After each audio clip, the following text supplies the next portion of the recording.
Hello hi friends, ಎಲ್ಲ ಹೇಗಿದ್ದೀರಾ? ಎಲ್ಲ ಚೆನ್ನಾಗಿದ್ದೀರಾ ಅಂತ ಭಾವಿಸ್ತೀನಿ. ನಾನು ಕೂಡ ಚೆನ್ನಾಗಿದ್ದೀನಿ. Welcome back to YouTube channel.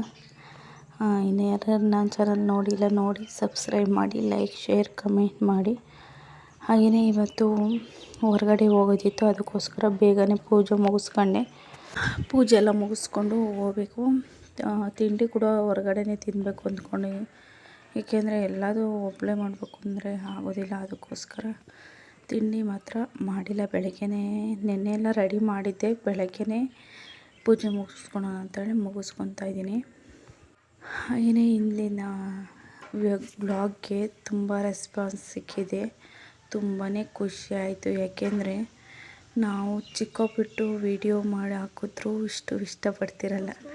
ಅದಕ್ಕೋಸ್ಕರ ಖುಷಿ ಆಗುತ್ತೆ. ಯಾಕೆಂದರೆ ಫೇಸ್ಬುಕ್ಕಲ್ಲಿ ಕಮೆಂಟ್ ನೋಡಿ ತುಂಬಾ ಖುಷಿ ಆಗುತ್ತೆ. ಯಾಕೆಂದರೆ ಕಂಟಿನ್ಯೂ ಆಗಿ ಬ್ಲಾಗ್ ಮಾಡಬೇಕು ಅಂದ್ಕೊತೀನಿ, ಆದರೆ ಬ್ಯುಸಿ ಇರೋದ್ರಿಂದ ಆಗ್ತಿಲ್ಲ. ಇನ್ನು ಮುಂದೆ ಮಕ್ಕಳಿಗೆ ಬೇರೆ ರಜಾ ಬರುತ್ತಲ್ಲ, ಅದಕ್ಕೋಸ್ಕರ ಅವಾಗಲಿಂದ ಮಾಡಬೇಕು ಅಂದ್ಕೊಂಡಿದ್ದೀನಿ, ಮಾಡ್ತೀನಿ. ಹಾಗೆಯೇ ಕೂಡ ದೀಪ ಎಲ್ಲ ಹಚ್ಚುತ್ತಾ ಇದ್ದೀನಿ. ಇದೆಲ್ಲ ವೀಡಿಯೋ ಮಾಡಿರೋದು ನಮ್ಮ ದೊಡ್ಡವನ ಮಗ. ಚಿಕ್ಕವನು ಅವನಿಗೆಲ್ಲ ಇನ್ನು ಮಾಡೋಕ್ಕೆ ಬರಲ್ಲ. ಚಿಕ್ಕವನು ಇನ್ನು. ದೊಡ್ಡವನು ಮಾತ್ರ ಮಾಡ್ತಾನೆ. ನಾನು ಮಾಡ್ಕೊಡೋಣಮ್ಮ ಅಂತ ಕೇಳ್ತಾನೆ. ಖುಷಿಯಾಗುತ್ತೆ. ಯಾಕೆಂದರೆ ನಮ್ಮ ಮನೆಯವ್ರು ಮಾಡ್ಕೊಡೋಕ್ಕೆ ಅವರು ಕೆಲಸದಲ್ಲಿ ಅವ್ರದ್ದೇ ಕೆಲಸಕ್ಕೆ ನಾನೇ ಮಾಡಿಕೊಡ್ಬೇಕು, ಅಷ್ಟು ಬ್ಯುಸಿಯಾಗಿರ್ತಾರೆ. ಅದರಲ್ಲಿ ನಾನು ಮಾಡ್ಕೊಡೋಣಮ್ಮ ಅಂತ ಒಂದು ಸಪೋರ್ಟ್ ಇರುತ್ತಲ್ಲ, ತುಂಬ ಖುಷಿಯಾಗುತ್ತೆ. ಯಾಕೆಂದರೆ ಎಲ್ಲದೂ ಟ್ರೈಪಾಡ್ ಇಟ್ಟೇ ಶೂಟ್ ಮಾಡೋಕ್ಕಾಗೋದಿಲ್ಲ. ಹಿಂಗೆ ವೀಡಿಯೋ ಮಾಡಿಕೊಟ್ರೆ ನಮಗೂ ಬೇಗ ಕೆಲಸಗಳು ಆಗ್ತವೆ, ಮತ್ತು ಅಷ್ಟು ಹೊರೆ ಎನಿಸೋದಿಲ್ಲ. ಅದಕ್ಕೋಸ್ಕರ ನನಗೆ ತುಂಬಾ ಖುಷಿಯಾಯಿತು. ನಾನು ಒಂದು ವಾರ ಇಡ್ತಿದ್ದೆ. ಮುಂಚೆ ಇಟ್ಟಿದ್ದ ಕಾಯಿ ಒಂದು ವಾರಕ್ಕೆ ಒಡಿತಿದ್ದು. ಯಾಕೆಂದರೆ ಅದು ಸೀಲ್ ಬಿಡ್ತಿರ್ಲಿಲ್ಲ. ಇವಾಗ ಹೆವಿ ಬಿಸಿಲು ಇರೋದ್ರಿಂದ ಸೀಲ್ ಬಿಡುತ್ತೆ. ಬೇಗನೆ ತಗೊಂಡು ಹೊಡ್ಕೊತೀವಿ. ಫೈನಲಾಗಿ ಪೂಜೆ ಕೂಡ ಆಯಿತು. ತಿಂಡಿ ಎಲ್ಲ ಮುಗಿಸ್ಕೊಂಡು ನಾವು ಹೋಗಿದ್ದು ತುಮಕೂರಿಗೆ.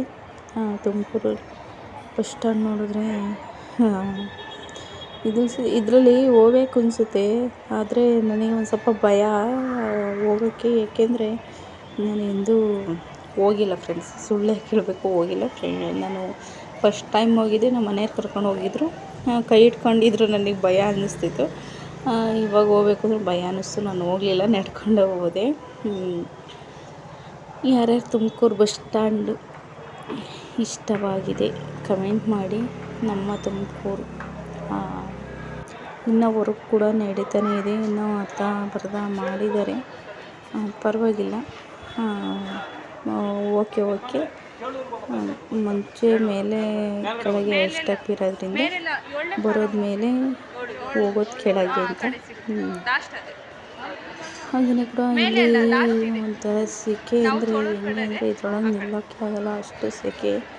ಇಷ್ಟೊತ್ತಿಗೆ ಹೊರಗಡೆ ಹೋಗ್ತೀವಿ ಅನಿಸುತ್ತೆ. ಏಕೆಂದರೆ ಇದೆಲ್ಲ ಮೇಲೆ ಗಾಳಿ ಎಲ್ಲ ಕೆಳಗೂ ಬರಲ್ಲ. ಅದಕ್ಕೆ ಫೈನಲಾಗಿ ಹೋದ್ವಿ ಅಂದರೆ ಕರೆಂಟ್ ಟೆಕ್ಸ್ಟೈಲ್ಗೆ ಹೋದ್ವಿ.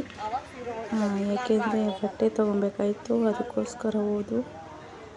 ಅಲ್ಲಿ ಯಾಕೋ ನಮಗೆ ಸ್ಯಾಟಿಸ್ಫ್ಯಾಕ್ಷನ್ ಆಗಲಿಲ್ಲ, ಅದಕ್ಕೋಸ್ಕರ ತಗೊಳ್ಲಿಲ್ಲ. ಸುಮ್ಮನೆ ನೋಡಿಕೊಂಡು ತಗ್ಸಿ ವಿಸಿಟ್ ಹಾಕಿ ಬಂದ್ವಿ.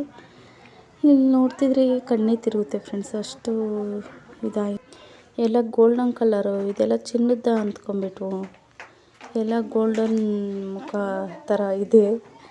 ಯಾಕೆಂದರೆ ಅದೆಲ್ಲ ಗೋಲ್ಡನ್ ಥರ ಪಾಲಿಶ್ ಕೊಟ್ಟು ಅದಕ್ಕೆ ಸ್ಯಾರಿ ಮತ್ತು ಹೆಣ್ಮಕ್ಳು ಡ್ರೆಸ್ಸು, ಗಂಡ್ಮಕ್ಳು ಡ್ರೆಸ್ಸು ಎಲ್ಲ ಹಾಕಿದ್ದಾರೆ. ನಾನು ಇದೆಲ್ಲ ಗೋಲ್ಡ ಅಂದ್ಕೊಂಬಿಟ್ಟೆ. ಈ ರೈಟಾಗಿ ಗೋಲ್ಡೆಲ್ಲ ಹಾಕೋಕ್ಕಾಗುತ್ತಾ? ಹಾಗೆ ತಮಾಷೆ ಅಷ್ಟೇ. ಇದೆಲ್ಲ ಒಂದೊಂದು ಸೆಕ್ಷನ್ ಒಂದೊಂದಾಗಿದೆ. 3 FTRವರೆಗೂ ಹೋಗಿ ನೋಡ್ಕೊಂಬಂದ್ವಿ. ಯಾವುದೂ ನಮಗೆ ಇಷ್ಟ ಆಗಲಿಲ್ಲ, ಅದಕ್ಕೋಸ್ಕರ ವಾಪಸ್ಸು ಹೋಗ್ತಾಯಿದ್ದೀವಿ. ಯಾವುದೂ ಇಷ್ಟ ಆಗಲಿದ್ದು ಸುಮ್ಮನೆ ಯಾಕೆ ಬಲವಂತವಾಗಿ ತೊಗೊಳೋದು ಅಂತ ವಾಪಸ್ ಹೋಗ್ತಾಯಿದ್ದೀವಿ. ತುಂಬ ದೊಡ್ಡ ಅಂಗಡಿ, ಇದೆಲ್ಲರಿಗೂ ಗೊತ್ತಿರುತ್ತೆ ಎಷ್ಟು ದೊಡ್ಡ ಅಂಗಡಿ ಅಂತ. ತುಮಕೂರಿಗೆ ಪ್ರಸಿದ್ಧವಾದ ಅಂಗಡಿ ಅಂತಲೇ ಹೇಳ್ಬೋದು. ಹಾಗೆಯೇ ಕೂಡ ಬಂದು ನೋಡಿ ಇಲ್ಲಿ ಬಿಸಿಲಲ್ಲಿ JCB ಕೆಲಸ ಮಾಡಬೇಕು ಅಂದರೆ ನಿಜವಾಗ್ಲೂ, ಏಕೆಂದರೆ ನನ್ನ ಹತ್ರದಿಂದ ನಮ್ಮ ಮನೆಯವ್ರು ಮಾಡೋದೆಲ್ಲ ನೋಡಿ ನನಗೆ ಅದ್ರ ಕಷ್ಟ ಏನು ಅಂತ ಗೊತ್ತಿದೆ. ಆದ್ದರಿಂದ ನನಗೆ ಬಿಸಿಲಲ್ಲಿ ಪಾಪ ಅವ್ರು ಮಾಡ್ತಿದ್ರು ನನಗೆ ಏನಪ್ಪ ಈ ಬಿಸಿಲಲ್ಲಿ ಮಾಡಲಿಲ್ಲ ಅಂದರೆ ವಿಧಿ ಇಲ್ಲ. ಮಾಡೋಕ್ಕೋದ್ರೆ ನಿಜವಾಗ್ಲೂ ಫ್ರೆಂಡ್ಸ್ ಬೆಂಕಿ ಒಳಗೆ ಕುತ್ಕೊಬೋದು, ಇದ್ರೊಳಗೆ ಕುತ್ಕೊಳಕ್ಕಾಗಲ್ಲ. ನಿಜವಾಗ್ಲೂ ನನಗೆ ನೋಡಿದ್ರೆ ಒಂದು ಸ್ವಲ್ಪ ಬೇಜಾರು ಕೂಡ ಆಯಿತು. ಈ ಕಷ್ಟ ಮನುಷ್ಯನಿಗೆ ಹೆಂಗೆ ಬರುತ್ತೆ ಹೆಂಗೆ ಹೋಗುತ್ತೆ ಅಂತಲೇ ಹೇಳೋಕ್ಕಾಗಲ್ಲ. ಏನೇ ಬಿಸಿಲಾಗಲಿ ಚಳಿ ಆಗಲಿ ಮಳೆ ಆಗಲಿ ಕೆಲಸ ಮಾಡಲೇಬೇಕು, ಮಾಡೇ ಮಾಡ್ತಾರೆ. ಹಾಗೆಯೇ ಕೂಡ ಮನೆಯವ್ರಿಗೆ ಹೇಳ್ತಿದ್ದೆ, ನೋಡಿರಿ ನಾವು ಇದ್ರ ಬಗ್ಗೆ ಗೊತ್ತಿರೋದ್ರಿಂದ ನನಗೆ ಇಲ್ಲೇ ಕುತ್ಕೊಂಡು ನೋಡುತ್ತಾಯಿದ್ರು ಹೊಟ್ಟೆಲ್ಲ ಉರಿತಾಯಿತ್ತು ಬಿಸಿಲು ಅಂತಂದರೆ ಅದೇ ನೋಡು ಗೊತ್ತಾಗುತ್ತೆ ನಿಮಗೂ ಅಂತ ಅಂತಿದ್ರು. ಹಾಗೆಯೇ ಕೂಡ ಬೈಕ್ ಸರ್ವಿಸಿಗೆ ಬಿಟ್ಟಿದ್ದು, ಸರ್ವಿಸ್ ಮಾಡಿಸ್ಕೊಂಡು ಹೋಗೋಣ, ಟೈಮ್ ಇತ್ತಿನ್ನು ಮಕ್ಕಳನ್ನ ಸ್ಕೂಲಿಗೆ ಕಳಿಸಿ ಬಂದಿದ್ವಿ, ಇನ್ನು ಟೈಮ್ ಇತ್ತಲ್ಲ ತಿರ್ಗಾ ಮತ್ತೆ ಇನ್ನೊಂದು ಸರ್ತಿ ಬರೋಕ್ಕಾಗಲ್ಲ ಅಂಥೇಳಿ ಮಾಡಿಸ್ಕೊಂಡು ಹೋಗೋಣ ಅಂಥೇಳಿ ಮಾಡಿಸ್ಕೊತಾ ಇದ್ದೀನಿ. 1 ಗಂಟೆ ಆಗುತ್ತೆ, ಆಗಲ್ಲ ಅಂದರು ಒಂದು ಅರ್ಧ ಗಂಟೆ ಒಂದು 20 ನಿಮಿಷಕ್ಕೆಲ್ಲ ಮಾಡಿಕೊಟ್ರು. ಹೆಂಗೋ ಕಾಯೋದು ತಪ್ಪಿತು ಅನ್ನಿಸ್ಬಿಡ್ತು ಫ್ರೆಂಡ್ಸ್. ಅಲ್ಲಿ ಕುತ್ಕೊಂಡು ಗಂಡು ಮಕ್ಳು ಇರತ್ತಾಗಿ ಕಾಯಬೇಕು ಅಂದರೆ ಕಷ್ಟ. ನಾನು ಇನ್ನೂ ಬೇರೆ ಐಟಮ್ ತೊಗೊಳ್ಬೇಕಾಗಿತ್ತು, ಅಲ್ಲಿ ಬಿಟ್ಟು ಬರ್ತೀನಿ ಅಂತಂದರು. ಲೀಸ್ಟು ಹಾಕ್ಕೊಂಡು ಹೋಗಿದ್ದೆ, ಹೋಲ್ಸೇಲ್ ಅಂಗಡೀಲಿ ನಾವು ತರೋದು, ಅಲ್ಲಿ ಲೀಸ್ಟ್ ಹಾಕ್ಕೊಂಡು ಹೋಗಿದ್ನಲ್ಲ ಅದನ್ನೆಲ್ಲ ತಗೊಂಬರ್ಬೇಕಾಗಿತ್ತು. ಹಂಗಂತಿದ್ರು, ಇಲ್ಲ ಮಾಡಿಸ್ಕೊಳ್ಳಿ ಹೋಗೋಣ ಅಂತಂದೆ. ನನ್ನನ್ನು ಬಿಟ್ಟು ಅಲ್ಲಿಗೂ ಇಲ್ಲಿಗೂ 1 ಕಿಲೋಮೀಟ್ರ್ ಆಗುತ್ತೆ ಫ್ರೆಂಡ್ಸ್, ತಿರ್ಗಾ ಹೋಗಿ ಒಂದು ಆಗೋದಿಲ್ಲ, ಮಾಡಿಸ್ಕೊಳ್ಳಿ ಹೋಗೋಣ ಅಂತ ಹೇಳಿ ಹೋದ್ವಿ. ಇಲ್ಲಿ ನೋಡಿ ಫ್ರೆಂಡ್ಸು ಹೋಗ್ತಾಯಿದ್ರೆ ಒಂದು ಟೆಂಪ ಈ ಬಿಸಿಲಿನ ಇದಕ್ಕೆ ಏನೋ ಗೊತ್ತಿಲ್ಲ ಡಮ್ ಅಂದ್ಬಿಡ್ತು, ಅಲ್ಲೇ ಫುಲ್ಲು ಟೈರು ಬರಸ್ಟ್ ಆಗಿಬಿಡ್ತು. ಇದೇನು ಪಟಾಕಿ ಹೊಡಿತಾ ಅಂತ ಹೇಳಿ ನೋಡಿದ್ರೆ ನಡ್ ರೋಡಿಗೆ ಬರಸ್ಟ್ ಆಯಿತು. ತಿರ್ಗಾ ಮತ್ತೆ ಊರಿಗೆ ಹೋಗೋಣ ಅಂತ ಐಟಮ್ ಎಲ್ಲ ಕಟ್ಟಿಸ್ಕೊತಿದ್ದೆ, ತಿರ್ಗಾ ಇಲ್ಲ ಅಮ್ಮನ ನೋಡಬೇಕು, ಊರಿಗೆ ಹೋಗಲೇಬೇಕು ಅಂತ ಅಂದೆ. ತಿರ್ಗಾ ಮತ್ತೆ ಗುಬ್ಬಿಗೆ ಒಂದು ಸ್ವಲ್ಪ ಕೆಲಸ ಇತ್ತಲ್ಲ ಮುಗಿಸ್ಕೊಂಡು ನಾವು ಹೊರಟಿದ್ದೆ ನಮ್ಮೂರಿಗೆ. ಏಕೆಂದರೆ ಇನ್ನು ಟೈಮ್ ಇತ್ತು, ಮಕ್ಕಳು ಬರೋದು 4 ಮುಕ್ಕಾಲಿಗೆ, ಅದಕ್ಕೋಸ್ಕರ ಹೋಗಿ ಇರೋದಿಲ್ಲ ಒಂದು 10 ನಿಮಿಷ ನೋಡ್ಕೊಂಬರ್ತೀನಿ ಅಂತ ನೋಡೋಣ ಕೂಡ ಆಗಿತ್ತು.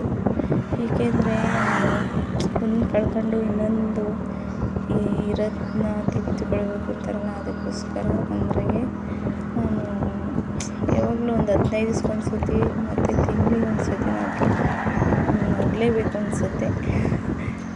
ಗೊತ್ತಿಲ್ಲ, ಎಲ್ಲರಿಗೂ ಹಿಂಗೆ ಅನಿಸುತ್ತೆ, ಏನು ಗೊತ್ತಿಲ್ಲ ಅಂತ ಅನಿಸುತ್ತೆ. ಮತ್ತು ಹಾಗೆಯೇ ಕೂಡ ಹೆಚ್ಚು ಇಲ್ಲಿ ಹೆಲಿಕಾಪ್ಟರ್ ಮ್ಯಾನುಫ್ಯಾಕ್ಚರ್ ಆಗುತ್ತೆ, ನಮ್ಮೂರ ಹತ್ರನೇ ಕೂಡ ಆಗೋದು. ಗಿಡಗಳು ನೋಡ್ತಿದ್ರೆ ಒಂಥರ ಖುಷಿಯಾಗುತ್ತೆ, ಎಲ್ಲದೂ ಚೆನ್ನಾಗಿದೆ. ಆದರೆ ಈ ಬೇಸಿಗೆಯಲ್ಲಿ ಇರೋದೇ ಒಂದು ಸ್ವಲ್ಪ ಕಷ್ಟ ಅನಿಸುತ್ತೆ, ಏಕೆಂದರೆ ನೀರು ಬೇಕು ಜಾಸ್ತಿ, ಬಿಸಿಲು ಜಾಸ್ತಿ ಆಗುತ್ತೆ. ನಮ್ಮ ಕಡೆ ಒಂದು ಸ್ವಲ್ಪ ಕಮ್ಮಿ ಫ್ರೆಂಡ್ಸ್, ಸಿರಾ ಕಡೆಯಲ್ಲೆಲ್ಲ ತುಂಬಾ ಬಿಸಿಲಿರುತ್ತೆ. ಹಾಗೆಯೇ ಕೂಡ ನೋಡ್ಕೊಂಡು ಕೂಡ ತೋಟದ ಹತ್ರ ಬಂದ್ವಿ, ಮಕ್ಕಳು ಕೂಡ ಬಂದಿದ್ದರು. ಹಾಗೆಯೇ ಇನ್ನು 5 ಚೀಲದಿಂದ 6 ಚೀಲ ಗೊಬ್ಬರ ಇತ್ತು, ಆಳು ಕೈಲಿ ಹಾಕ್ಸಿದ್ರು. ಇನ್ನೇನು ಇದೆಯಲ್ಲ ನಡಿ ಅಂಥೇಳಿ ನಾನಂತೂ ಒತ್ತಾಕಲಿಲ್ಲ, ನಮ್ಮ ಮನೆಯವ್ರು ಕೂಡ ಒತ್ತಾಕಿದ್ರು. ಅವರು ಆಗಲ್ಲ ಅಂಥೇಳಿ ಅವರೇ ಒತ್ತಾಕೊಂಡ್ರು, ನನ್ನೇನು ಫೋರ್ಸ್ಫುಲ್ಲಿ ಇಲ್ಲ, ಏಕೆಂದರೆ ಗೊತ್ತು ಹೆಂಗಿದೆ ಸಿಚುವೇಶನ್ ಅಂತ. ಅದಕ್ಕೋಸ್ಕರ ಅವರೇ ಒತ್ತಾಕಿದ್ರು, ನಾನು ಒರೆಸಿದ್ದೆ. ಹಾಗೆಯೇ ಕೂಡ ಕರೆಂಟು ಕೂಡ ಬಂತು, ನೀರು ಕೂಡ ಗೊಬ್ಬರ ಎಲ್ಲ ನೆನ್ಕೊಳಂಗೆ ನೀರು ಕೂಡ ನಾನು ನೋಡ್ತಿದ್ದೆ ಎಲ್ಲ ಗಿಡದಾಗೂ ಇದಾಗಿದೆ, ಇರೋದೇ ಸ್ವಲ್ಪ ಗಿಡ. ಅದಕ್ಕೋಸ್ಕರ ಮುಂದೆ ಹೇಳ್ತೀನಿ, ಯಾಕೆ ನಾವು ಮುಂದೆ ಇನ್ನು ಖುಷಿ ವಿಚಾರ ಐತೆ. ನನಗೆ ಮಾತ್ರ ಖುಷಿ ವಿಚಾರ, ಮುಂದೆ ನಿಮಗೆ ಇನ್ನೊಬ್ರಿಗೆ ಹೆಂಗೋ ಗೊತ್ತಿಲ್ಲ. ಏಕೆಂದರೆ ಒಬ್ಬ ರೈತರಾಗಿ ನಾವು ಮಾಡಲೇಬೇಕು ಅನ್ನೋದು ಇದು, ಮಾಡಬೇಕು ಅಂತ ಹೇಳಿ ಕೈ ಹಾಕಿದ್ದೀವಿ. ಮುಂದೆ ತೋರಿಸ್ತೀನಿ.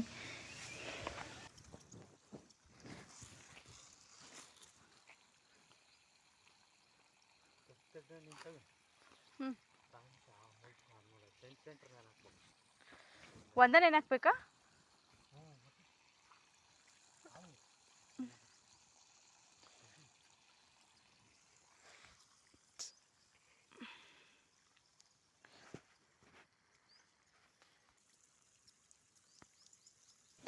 ಹಾಗೆಯೇ ರೈತರು ಏನೇ ಮಾಡೋಕ್ಕೋದ್ರು ಇಷ್ಟೇ ಅನಿಸುತ್ತೆ, ಕಾಯಿ ಜಾಸ್ತಿ ಬೀಳ್ಬೇಕಾದ್ರೆ ರೈಟ್ ಇರಲಿಲ್ಲ ಕೊಬ್ಬರಿಗೆ. ಇವಾಗ ಕಾಯಿ ಕಮ್ಮಿ ಆಗಿದೆ, ರೈಟ್ ಜಾಸ್ತಿ ಆಗಿದೆ. ನಮ್ಮ ರೈತರದು ಎಲ್ಲದು ಇಷ್ಟೇ ಅಂದ್ಕೊತೀನಿ. ಅಡಿಕೆ ಮಾತ್ರ ಪರವಾಗಿಲ್ಲ, ರೈಟ್ ಇದೆ. ಹಾಗೆಯೇ ಕೂಡ ಫೈನಲಾಗಿ ಎಲ್ಲ ಹಾಕಿ ಮುಗಿಸಿದ್ದಾಯಿತು. ಮನೆ ಕಡೆ ಹೋಗೋ ಸಮಯ. ತೋಟನೆಲ್ಲ ಬಂದಾಗ ಕ್ಲೀನ್ ಮಾಡ್ತಾನೆ ಇರ್ತೀವಿ, ನೀಟಾಗಿದೆ. ಹಾಗೇನು ಅದೆಲ್ಲ ಕಸರಿ ಆ ಥರ ಏನೂ ಇರೋದಿಲ್ಲ. ಆದರೆ ಹುಲ್ಲೆಲ್ಲ ಒಡಿಸೋದಿಲ್ಲ. ಈ ಬೇಸಿಗೆಗೆ ತಂಪಿರುತ್ತೆ ಮತ್ತು ತಣ್ಣವಿರುತ್ತೆ ಅಂಥೇಳಿ ಇದನ್ನೆಲ್ಲ ಏನು ಒಡಿಸೋದಿಲ್ಲ, ಅದೇ ಥರ ಇರುತ್ತೆ. ಕಿತ್ತಾಕಿರೆಲ್ಲ ತಣ್ಣವಿರಲ್ಲ ಮತ್ತು ನೀರು ಜಾಸ್ತಿ ಕೇಳುತ್ತೆ. ಅದಕ್ಕೋಸ್ಕರ ಹಂಗೆ ಬಿಟ್ಟಿದ್ದೀವಿ. ವಾಯ್ಸಲ್ಲಿ ಏನಾದ್ರು ಡಿಸ್ಟರ್ಬೆನ್ಸ್ ಇದ್ದರೆ ಸಾರಿ, ಯಾಕೆಂದರೆ ಕೆಮ್ಮಾಗಿದೆ ನನಗೆ. ವಾಯ್ಸ್ ಓವರ್ ಕೊಡ್ಬೇಕಾದ್ರೆ ಶೂಟ್ ಆಗಿದೆ ಬೇರೆ, ಮತ್ತು ನಾನು ವಾಯ್ಸ್ ಓವರ್ ಕೊಡ್ತಾ ಇರೋದೇ ಬೇರೆ ದಿನ ಆಗಿರೋದ್ರಿಂದ ಕೆಮ್ಮಾಗಿದೆ. ಅದಕ್ಕೋಸ್ಕರ ಪರವಾಗಿಲ್ಲ, ಓಕೆ. ಈ 3-4 ದಿವಸದಿಂದ ಜಾಸ್ತಿ ಇತ್ತು, ಇವಾಗ ಓಕೆ, ಪರವಾಗಿಲ್ಲ. ಹಾಗೆಯೇ ಕೂಡ ಎಲ್ಲ ಕಡೆ ಇದನ್ನು ನೋಡೋಕ್ಕೆ ಒಂಥರ ಖುಷಿಯಾಗುತ್ತೆ. ಒಬ್ಬ ರೈತರು ಕಷ್ಟ ನೋಡಬೇಕು ಅಂದರೆ ತುಂಬಾ ಕಷ್ಟ. ಇಷ್ಟು ದೊಡ್ಡ ತೋಟ ಮಾಡಬೇಕು ಅಂದರೆ ಎಲ್ಲರಿಗೂ ಕಷ್ಟ ಇದ್ದೇ ಇರುತ್ತೆ. ಮಕ್ಕಳು ಸಾಕಿದ್ರೆ ಮಾತ್ರ ತೋಟ, ಇಲ್ಲಾಂದರೆ ಅಲ್ಲ.